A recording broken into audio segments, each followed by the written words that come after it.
தியானிக்கிறோம். ஏன் என்று நம்மிடத்துல ஒரு மனம் இல்லை. என்னோட எடுத்து உங்க வாசிங்க 1 அதிகாரம் 10 1 அதிகாரம் 10 சகோதரரே, எல்லோரும் ஒரே காரியத்தை பேசவும் பிரிவினை இல்லாமல் ஏக மனதில் ஏக யோசனை உள்ளவர்களாய் சீர்பொருந்தி இருக்கவும் வேண்டும் என்று நம்முடைய கர்த்தராகிய இயேசு கிறிஸ்துவின் நாமத்தினாலே உங்களுக்கு புத்தி சொல்லுகிறேன் என்று சொல்லி அப்போஸ்தலனாகிய பவுல் சொல்லுகிறதை இருப்பார். அப்ப அப்போஸ்தலனாகிய பவுல் இந்த நாளிலே தேவனுடைய பிள்ளைகளாகி நம் ஒவ்வொருவருக்கும் கொடுக்கிற ஒரு புத்தி ஆலோசனை என்ன அப்படின்னு சொல்லி பார்த்தீங்கன்னா, நாம் எல்லோரும் ஒரே காரியத்தை குறித்து பேசுகிற பிள்ளைகளா, நாம் எல்லோரும் ஏக சிந்தையுள்ளவர்களாக சீர்பொருந்தி இருக்கிற பிள்ளைகளாக நம்முடைய கர்த்தராகிய ஆண்டவர் இயேசு கிறிஸ்துவின் நாமத்தினாலே எல்லாருக்கும் புத்தி செலுத்துகிற பிள்ளைகளாக நாம் இருக்க வேண்டும் அப்படின்னு சொல்லிட்டு அப்போஸ்தலனாகிய பவுல் நமக்கு என்ன பண்றாரு, விளக்கி காட்டுகிறார் அப்படின்னு சொல்லிட்டு சொல்லுகிறதை பார்க்கணும். நாம் எப்படிப்பட்ட பிள்ளைகளாக எப்படிப்பட்ட காரியத்தை குறித்து பேசுறது, ஆண்டவர் இந்த பூமியில இருக்கிற எல்லாருக்கும் கொடுத்த ஒரு கட்டளை. நீங்க எல்லாரும் உலகத்துல என்ன பண்ணுங்க, போய் சுவிசேஷம் என்ன பண்ணணும், அறிவிக்கும். அந்த 28வது அதிகாரம் 18வது வசனத்துல நம்ம என்ன பண்றோம் பார்க்கிறோம். நீங்க உலகமெங்கு போய் என்ன பண்ணுங்க, சுவிசேஷத்தை அறிவியுங்க. நம்ம எல்லாரும் சுவிசேஷத்தை அறிவிக்கிற பிள்ளைகளா, ஒரே காரியத்தை குறித்து பேசுகிறார். ஆண்டவர் எல்லா வரை என்ன பண்றாரு, வரப்புகிறார் செய்தியை நாம் எல்லாரும் பேச ஆயத்தமுள்ள பிள்ளைகளாக இருக்கிறோம். அவர் வருகைக்கான அந்த காரியங்களை குறித்த தாகமுள்ளவர்களாக சிந்தை உள்ளவர்களாக ஆவலாக பிரிவில்லாத ஏக மனதுள்ள பிள்ளைகளாக இந்த காரியத்தை குறித்து சீர்பொருந்தி இருக்கிற பிள்ளைகளாக நாம் இருக்கிறோமா? இதே தேவன் நம்முடைய பிள்ளைகளுடைய வாக்கில் என்ன பண்றாரு, எதிர்பார்க்கிறார் அப்படின்னு சொல்லிட்டு சொல்லுகிறதை பார்க்கலாம். ஆண்டவர் நாளைக்கு வர்றாருன்னா நம்ம எப்படி விடப்பா இருக்கோம்? உங்க வீட்டுக்கு ஒரு பிரசிடண்டோ தலைவரோ இல்ல உயர் அதிகாரியோ இல்ல உங்களுக்கு நீங்க நடத்துகிற அந்த நிர்வாகத்தினுடைய தலைவர் வர்றாருன்னா நீங்க எப்படி இருப்பீங்க? சந்தோஷமா இருப்போம். ஒண்ணு. ரெண்டாவது, வரவேற்பதற்கு என்ன பண்ணுவோம், ஆயத்தமாக. வேதாகமத்திலே ஒரு சம்பவம் சொல்லப்படுகிறதை பார்க்கிறோம். 10 கன்னிகைகள் இருக்கிறாங்க. 5 கன்னிகைகள் எப்படி உள்ளவங்களா இருக்கிறாங்க, புத்தி உள்ளவர்களா இருக்கிறாங்க. 5 கன்னிகைகள் எப்படி உள்ளவர்களா இருக்காங்க, புத்தி இல்லாதவர்களா இருக்காங்க. இந்த புத்தி உள்ள கன்னிகையும் புத்தி இல்லாத கன்னிகையும் இருக்கிற அந்த ஒற்றுமை வேற்றுமை என்ன அப்படின்னு சொல்லி பார்த்தீங்கன்னா, புத்தி உள்ள கன்னிகைங்க எண்ணெயாகிய பரிசுத்த ஆவியானவருடையவர்களா என்ன பண்ணாங்க, இருந்தாங்க.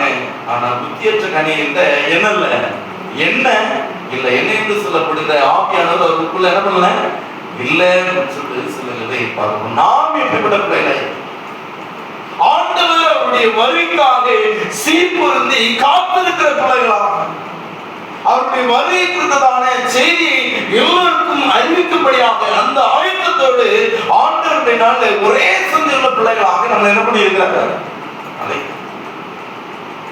ஆனா இந்த காரியங்களை குறித்து பேசணும்.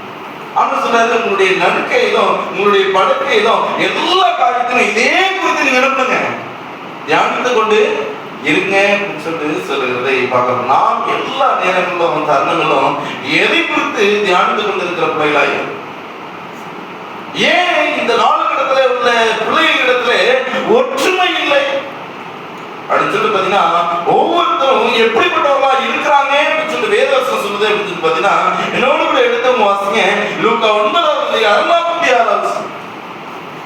லூக்கா 9:46.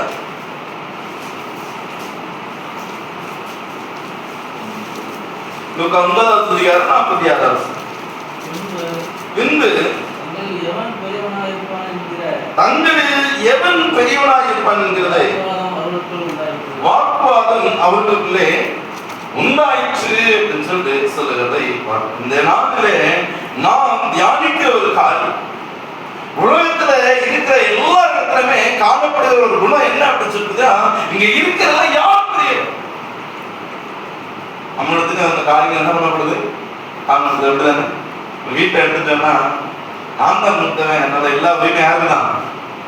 யாருக்குதான்? சுரத்துல நான் தான் அந்த வீட்டுக்கு செல்லப்பில்ல, அதனால எல்லா உரிமையும் யாருக்கு? செல்லப்பில்ல எனக்கு. எல்லாருமே பெரியவர்களா இருக்க விரும்புகிறோம். ஆனா பெரியவர்களா இருக்கக்கூடிய அந்த தகுதிகள், குணங்கள், காரியங்கள் நம்மிடத்துல இருக்கிறதா? தங்கள் எவன் பெரியவனா இருப்பான் அப்படின்னு சொல்லிட்டு குறித்த அந்த வாக்குவாதம் அவங்க இடத்துல இருக்கிறதுனால அவர்கள் ஒற்றுமை இல்லாதவர்களாக குடும்பத்தை என்ன பண்றாங்க இருக்கிறார்கள் அப்படின்னு சொல்லிட்டு சொல்லுகிறதை பார்க்கணும். தலைமை ஆசை ஒரு மனதை என்ன பண்ணுது? தைக்கிறது அப்படின்னு சொல்லிட்டு சொல்லுகிறதை பார்க்கணும். தாழ்மை ஒரு மனதை நம்ம இடத்துல என்ன பண்ணுது? உருவாங்க. நம்ம எல்லாரும் தலைமைத்துவத்தை விரும்புகிறோமா இல்லை என்றால் தாழ்மையை விரும்புகிறோமா? நாம் எப்படிப்பட்ட பிள்ளைகளா இருக்கும்? ஆண்டவர் சொல்றாரு, முதலாவது நீங்க செய்ய வேண்டிய காரணம் நீங்க பிரியமான இருக்கணுங்கிற அந்த குணத்தை உங்களுக்கு நீங்க என்ன பண்ணணும்? பரலோக ராஜ்யத்துல முதன்மையானவனா இருக்க விரும்பினா நீங்க இந்த உலகத்துல எப்படிப்பட்டவர்களா இருக்கேன்? ஊழியக்காரர்களா நீங்க என்ன பண்ணுங்க? ஊழியக்காரனா என்ன அர்த்தம்? பணிவிடைக்காரன், வேலை செய்கிறவர்களாய், இறங்கி வேலை செய்கிறவர்களாய், நன்மையான காரியங்களை செய்கிறவர்களாய், நீதி நியாயத்தை செய்கிறவர்களாய், நீங்க தேவனுடைய உண்மையை நிலைநாட்டுகிற பிள்ளைகளா என்ன பண்ணுங்க? முதல்ல நாம் கற்றுக்கொள்ள ஒரு காரியம், தன்னை பெரியவனாக நினைக்குங்கிற அந்த மனப்பான்மையை நாம் எப்பொழுது நம்மிடத்தில் எடுத்துக்கொள்கிறோமோ அப்பொழுதே நம்ம நினைக்கணும் நம்முடைய ஒற்றுமையை காட்டுகிற பிள்ளைகளா நம்ம நினைக்கணும். முதல்ல நம்மிடத்துல காணப்பட வேண்டிய குணம், நான் பெரியவர்கள் அந்த நினைப்பை நம்மிடத்துல என்ன பண்ண வேண்டும்? எடுத்துக்கொள்ள. இரண்டாவது எட்டு வாசிங்க லூக்கா 9வது அதிகாரம் 49 முதல் 50 வசனம். 49 முதல் 50. அப்பொழுது யோவான் அவரை நோக்கி ஐயரே, ஒருவன் உம்முடைய நாமத்தினாலே பிசாசுகளை துரத்துகிறதை நாங்கள் கண்டு அவன் எங்களுடனே கூட உம்மை பின்பற்றாதவனானபடியால் அவனை தடுத்தோம் என்றான். அதற்கு தடுக்க வேண்டாம், நமக்கு விரோதமாக இராதவன் நமது பட்சத்தில் இருக்கிறான் என்றான் அப்படின்னு சொல்லிட்டு சொல்லுகிறதை இருக்கிறான். இரண்டாவது நான் கற்றுக்கொண்ட ஒரு காரியம் என்ன அப்படின்னு சொல்லிட்டீங்கன்னா, ஸ்நானாதிபதி ஜாதி மற்றும் குழு பிரிவுகள் என்ன பண்ணுது? நம்ம ஒற்றுமையா இராதபடிக்கு அது என்ன பண்ணுது? பாருங்க, இயேசுவோடு கூட சீசர்கள் என்ன பண்றாங்க? இருக்கிறாங்க. ஆனா அவங்க ஒரு காரியத்தை பாக்குறாங்க. என்ன காரியத்தை பாக்குறாங்க? இங்க இயேசுவினுடைய நாமத்தினால என்ன பண்றாங்க? பிசாசுகளை துரத்துகிறத நாங்க என்ன பண்றோம்? என்ன அர்த்தம்? இவங்களால துரத்த முடியல, ஆனா யார் துரத்துறா? மற்றவங்க துரத்துறாங்க. இது ஒரு கம்ப்ளைண்டா யார்கிட்ட கொண்டு வராங்க? யார்கிட்ட கொண்டு வராங்க? ராமி ஆண்டவர் இயேசு கிறிஸ்துவிடத்துல கொண்டு வராங்க. ஆண்டவர் சொன்ன பதில் என்ன? நமக்கு விரோதமா இல்லாதவன் எப்படிப்பட்டவனா இருக்கிறான்? நம் பட்சத்துல இருக்கிறான்.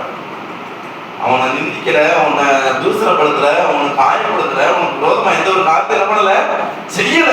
அவன் போக்கில நிர்பணிடு. நேக வேலையில ஒரு சில நேரத்துல நடக்கிற ஒரு காரியம் என்ன அப்படின்னு சொல்லி பாத்தீங்கன்னா, பாவன ஜாதி மற்றும் குழு பிரிவு அவர்களிடத்துல காணப்படுகிறதுனால அநேக வேலையில என் வார்த்தையை கேட்காம நடக்கிறான், என் ஆலோசனை திட்படியாம நடக்கிறான், அதனால நமக்கு விரோதமானவன் சொல்லி என்ன பண்றோம்? குற்றம் சாட்சி. நம்ம என்ன பண்றோம்? பிரிவினை ஆவியை கொண்டு வருகிற பிள்ளைகளாக நம்ம என்ன பண்றோம்? ஆண்டவர் சொல்லுகிற எப்போ உன்னை எதுக்கலையோ அப்பொழுதே நீ என்ன பண்ணிடு? அவனுக்கு விரோதமா இல்லைங்கிறத நீ என்ன பண்ணிக்கோ? புரிஞ்சு. 1000 பேர் சொல்லுவாங்க, இவன் அப்படி சொன்னான், இவன் இப்படி சொன்னான், அதை செஞ்சான், இவன் இதை செஞ்சான் அப்படின்னு சொல்லி என்ன பண்ணுவாங்க? உதாரணத்துக்கு பார்த்தீங்கன்னா, கணவன் மனைவி இடத்துல பார்க்கும்போது ஒரு கணவன் மனைவி நல்லா இருந்தா யாருக்கு பிடிக்காது? மற்றவங்களுக்கு ஒரு விஷயம் தெரியுமா? அவன் மனைவியை நான் அவன் கூட என்ன பண்ணேன் பார்த்தேன், அதுக்கு மேல எதுவுமே சொல்லியிருக்க மாட்டாங்க. ஆனா அந்த வார்த்தை அது மருவி மருவி மருவி மருவி என்ன பண்ணிடும்? உன் மனைவி என்ன பண்ணிட்டா? அப்பா அவங்க கூட நடந்துட்டாரா? எங்க ஆதரிக்கணும் இருந்துச்சு. நீ கொஞ்சம் கவனமா. அப்பல இருந்து அந்த கணவனுடைய தாக்கம் எப்படி பாருங்க. அவர்களுக்கு ஒண்ணுமே நடக்கல. நான் நடந்ததாக எல்லா காரியமும் என்ன பண்ணிச்சு இதே போல. நம்ம குழுவுல இருந்தாலும் சரி, நம்ம குழுவை சேராம இருந்தாலும் சரி, அவன் எப்படி இருந்தாலும் சரி, ஆண்டவர் சொல்லுகிற ஒரு காரியம் அவன் உனக்கு விரோதமா இல்லைன்னா அவன் போக்கு நிலவழியிரு. ஆண்டவர் சொல்ற காரியம் ஆண்டவருடைய பாதையில நடக்கணும். அந்த மாத்திரம் தான் நம்ம என்ன பண்ணணும், ஆண்டவர் பிள்ளைகளாக. இந்த நாளிலே நாம் கற்றுக்கொண்ட ஒரு காரியம் என்ன அப்படின்னு சொல்லி மற்ற சபைகளின் விசுவாசிகளும் நம்ம அற்பமா என்ன பண்ண கூடாது. என்ன ஆண்டவர் சொல்றேன், மந்திரம் இல்லாத அநேக ஜாதிகள் எனக்கு என் மந்திரம் இல்லாத அநேக பிள்ளைகள் இருக்கிறாங்க. ஆனாலும் அவர்கள் கிறிஸ்துவின் சரீரமாக ஒரே பிள்ளைகளாக அவரால் ரட்சிக்கப்படுகிற பிள்ளைகள் என்ன பண்றாங்க, மற்ற யாரையும் நியாயம் இருப்பதற்கு நான் நீதிமான். அந்த சொல்லுற காரியம் நீ எப்படி இருக்க, நீ அறிஞ்ச சத்தியத்துல நிலைத்து இருக்கிறியா, உண்மையா இருக்கிறியா, இதே தேவன் நம்மிடத்துல என்ன பண்றாரு எதிர்பார்க்கிறார் அப்படின்னு சொல்லுகிறதை முதலாவது பெரியவனா இருக்கணுங்கிற அந்த நினைப்பான்மையை நம்மளிடத்திலிருந்து எடுத்து போட வேண்டும். இரண்டாவது இப்ப நம் குழுவை சேர்ந்தவன் என்று சொல்லி அவனை நம்ம என்ன பண்ணிடக்கூடாது, வெறுத்து பேச்சு கேட்டாங்க கேட்காட்டாச்சு. அவன் யார் மகிமைப்படுத்துறான், தேவனை மகிமைப்படுத்துறான். இருந்தாலும் தேவனுடைய பாதை நடன்னு நம்ம சொல்லாம தவிர நம்ம என்ன பண்ண குற்றம் இருக்கக்கூடாது அப்படின்னு சொல்லி சொல்லுகிறதை பார்க்க. மூன்றாவது எடுத்த வாசிங்க லூக்கா 18வது அதிகாரம் 9லிருந்து 14 வசனம். லூக்கா 18வது அதிகாரம் 9லிருந்து 14. அன்றியும் தங்களை நீதிமான்கள் என்று நம்பி அவரை நீதிமான்கள் என்று நம்பி மற்றவர்களை அற்பமாய் எண்ணின சிலரை குறித்து அவர் ஒரு உவமையை சொன்னார். இரண்டு மனுஷர் ஜெபம் பண்ணும்படி தேவாலயத்துக்கு போனார்கள். ஒருவன் பரிசேயன், மற்றவன் ஆயக்காரன். பரிசேயன் என்று தேவனே நான் பரிகாரர், அநியாயக்காரர், விபச்சாரக்காரர் ஆகிய மற்ற மனுஷரை போலவும் இந்த ஆயக்காரனை போலவும் இராததனால் உம்மை ஸ்தோத்திரிக்கிறேன். வாரத்தில் 2 தரம் உபவாசிக்கிறேன். என் சம்பாத்தியத்தில் எல்லாம் தசமபாகம் செலுத்தி வருகிறேன். தனக்குள்ளே ஜெபம் பண்ணினார். ஆயக்காரன் தூரத்திலே நின்று தன் கண்களையும் வானத்துக்கு ஏறெடுக்க துணியாமல் தன் மார்பிலே அடித்துக்கொண்டு தேவனே பாவியாகிய அவனல்ல இவனே நீதிமானாக்கப்பட்டவனாய் தன் வீட்டுக்கு திரும்பி போனான் என்று உங்களுக்கு சொல்லுகிறேன். ஏனெனில் தன்னை உயர்த்துகிறவனவன் தாழ்த்தப்படுவான், தன்னை தாழ்த்துகிறவன் உயர்த்தப்படுவான் என்றார். ஆண்டவர் காரியங்கள் எல்லாம் கண்டதுனால பூமியில எல்லா காரியத்தையும் என்ன பண்றாரு, வெளிப்படுத்தி.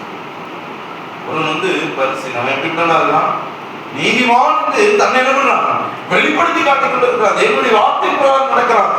தசம பாகங்கள் காணிக்கைகள் எல்லாம் கொடுக்கிறான். ஆனா அவன் என்ன இருக்கு, பெருமை, ஆளுமை. அவன் என்ன பண்ண, ஆனா அதே காரணத்தை மாறணும். ஆண்டவருடைய வாசல்ல பிரவேசிக்கிறதுக்கு நான் பாத்திரமான அவியாகி எங்களுக்கு கிருபையாக இருந்து மார்பில் அடிச்சவன் என்ன பண்றான், ஜெபம் பண்ணுகிறதை நாம் எப்படிப்பட்ட பிள்ளைகளை தன்னை நீதிமான் என்று எண்ணுவதனாலே அநேகர் என்ன பண்றாங்க, விழுந்து போகிற பிள்ளைகள் என்ன பண்றாங்க. ஆண்டவர் சொல்றாரு, அவர் உங்களை விழுச்சுகிற தெய்வம் அல்ல, அவர் கண்மலை மேல உங்க என்ன பண்றாரு, நிறுத்த கால்படி நிறுத்த செய்கிற தெய்வம். நான் சொல்லுகிற ஒரு காரியம், மற்றவர்களை குறித்து தன்னை உயர்த்தும் மனப்பான்மை பிரிவை நம்மளிடத்திலிருந்து எழுந்து போட்டு தேவன் தாழ்மையிலே உயர்த்துகிறார் என்கிற நீதியை உணர்த்த பிள்ளைகளாம். அவர் சிலுவை மரண பரிந்தும் தன்னை தாழ்ந்தது போல நாமும் அவரை போல தாழ்மையின் குணத்தை வெளிப்படுத்துகிற பிள்ளைகளாக இருப்போம். கண்டிப்பா அந்த உற்சாகமான அந்த ஊழியத்தை நம்ம செய்து முடிக்கிற பிள்ளைகள். ஆண்டுடைய நாளிலே தேவனுடைய பிள்ளைகளுடைய வாக்குல எதிர்பார்க்கிற ஒரு காரியம், தன்னை நீதிமான் என்று எண்ணுகிறதுனால இல்லாதபடி நம்ம எப்படி பிள்ளைகளா இருக்கணும், எச்சரிக்கையுள்ள பிள்ளைகளாக தாழ்மையின் குணத்தை வெளிப்படுத்துவதற்கு எப்பொழுது ஆயத்தமுள்ள பிள்ளைகளாக நம்ம என்ன பண்ண வேண்டும், இருக்க வேண்டும் அப்படின்னு சொல்லி சொல்லுகிறதை 14 எடுத்த வாசிங்க. 1 கொரிந்தியர் 1 அதிகாரம் 12. 1 கொரிந்தியர் 1:12. உங்களில் சிலர் நான் பவுலை சேர்ந்தவன் என்றும் நான் அப்போலோவை சேர்ந்தவன் என்றும் நான் கேபாவை சேர்ந்தவன் என்றும் நான் கிறிஸ்துவை சேர்ந்தவன் என்றும் சொல்லுகிறபடியா நான் இப்படி சொல்லுகிறேன். நம்ம கற்றுக்கொள்ற ஒரு காரியம் என்ன அப்படின்னு சொல்லிட்டீங்கன்னா, இயேசுவுக்கு பதிலாக நீங்க தன்னுடைய வாழ்க்கையில மனிதர்களை என்ன பண்றாங்க பின்பற்றிட்டு வருகிறாங்க.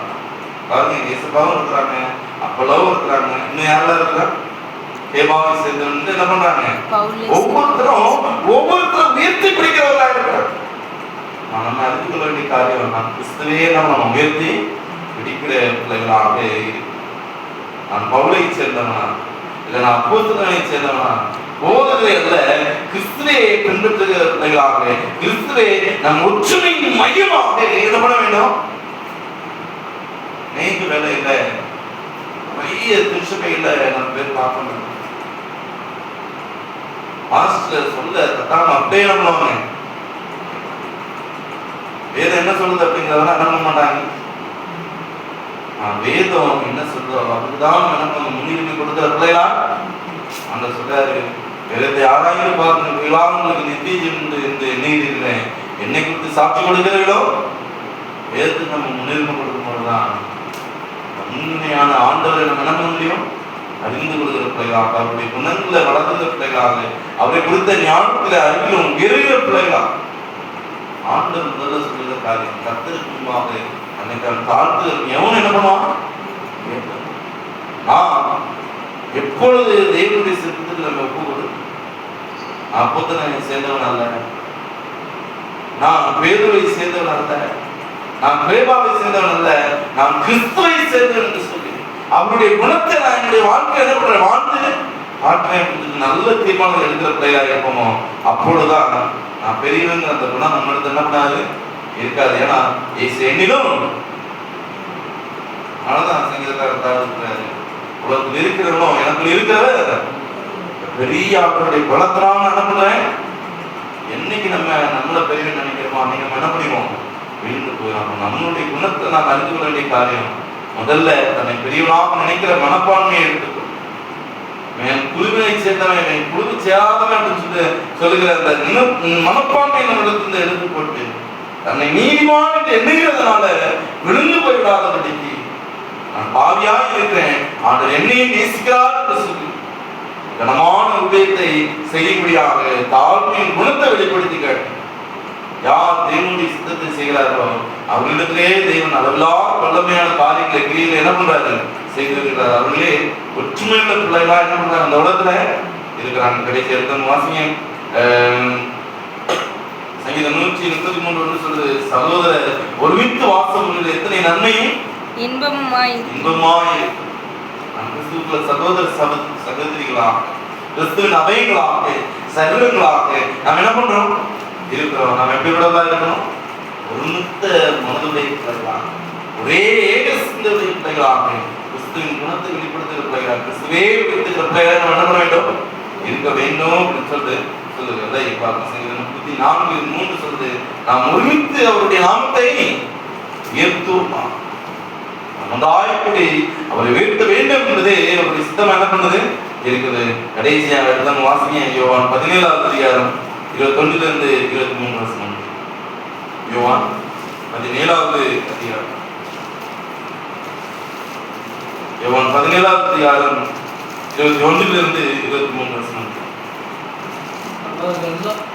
அவர்கள் எல்லோரும் ஒன்றாய் இருக்கவும் பிதாவே நீர் என்னை அனுப்பினதை உலகம் விசுவாசிக்கிறதற்காக நீர் என்னிலும் நான் உங்களிலும் இருக்கிறது போல அவர்கள் எல்லாரும் நம்மில் ஒன்றாய் இருக்கும்படி வேண்டிக் கொள்கிறேன். நான் ஒன்றாய் இருக்கிறது போல அவர்கள் ஒன்றாய் இருக்கும்படி நீர் எனக்கு தந்த மகிமையை நான் அவர்களுக்கு கொடுத்தேன். ஒருமைப்பாட்டில் அவர்கள் தேடினவர்களாய் இருக்கும்படிக்கும் என்னை நீர் அனுப்பினதையும் நீர் என்னில் அன்பாய் இருக்கிறது போல அவர்களிடம் அன்பாய் இருக்கிறதையும் உலகம் அறியும்படிக்கு நான் அவர்களிலும் நீர் என்னிலும் இருக்கும்படி வேண்டிக் கொள்கிறேன். இடத்துல நாம் வாசிக்கிறது நல்லா ஒற்றுமையா இருக்கும்படியாக தாவாகி தேவன் குமாரன் முன்னிடத்தில் என்ன பண்ணாரு? அந்த ஒற்றுமையின் குணத்தை வெளிப்படுத்தும்படியாக நாட்டில் அவருக்கு நிலைத்திருக்கிற பிள்ளைங்க அந்த அன்பின் குணத்தை என்ன பண்றாங்க? வெளிப்படுத்துறாங்க. இந்த குணத்துல அவங்க நிலைத்திருக்கும்படியாக குமாரனாகிய தேவன் நமக்காக என்ன இடத்துல அறிந்து பேசி முடிந்து செய்கிற பிள்ளை தகப்பனா இருக்கிறார்.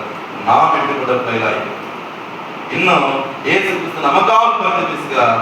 நாம் ஒரு மனமாய் வாழ வேண்டும் என்று தேவன் என்ன பண்றாரு? நாம் ஒரு மனமாய் வாழனா நம்ம செய்ய வேண்டிய காரியம் ஒன்றே ஒன்றுதான். நாம் பெரியவன்கிற அந்த மனப்பான்மை என்ன பண்ண வேண்டும்? எடுத்துக் கொள்கிற அந்த குழு இந்த குழுன்ற அந்த பேச்சு நம்ம இடத்துல இல்லாத ஒரு நபர்லாம் நீதிமான்கிற அந்த காரியத்தை நம்ம இடத்துல என்ன பண்ண வேண்டும்? எடுத்துக்கொண்டு நான் எப்பொழுதும் தாழ்மையின் குணத்தை வெளிப்படுத்துகிற தேவனுடைய பிள்ளையாய் இருக்கிற நல்ல தீர்மானங்களை இருக்கிற பிள்ளைகளாம். ஆனா இயேசுவுக்கு பதிலாகியா, அதாவது இயேசு கிறிஸ்துவை உயர்த்துகிற பிள்ளையாய் இருக்கிற என்று சொல்லி என்னுடைய வாக்கின் பிரகாரம் மட்டுமே நடப்பேன். வேதம் என்ன சொல்றோம் அதே நான் என்ன பண்ணுவேன்? பின்பற்றுவேன். நல்ல தீர்மானங்கள் எடுக்கிற பிள்ளைகளா இருக்கணும்.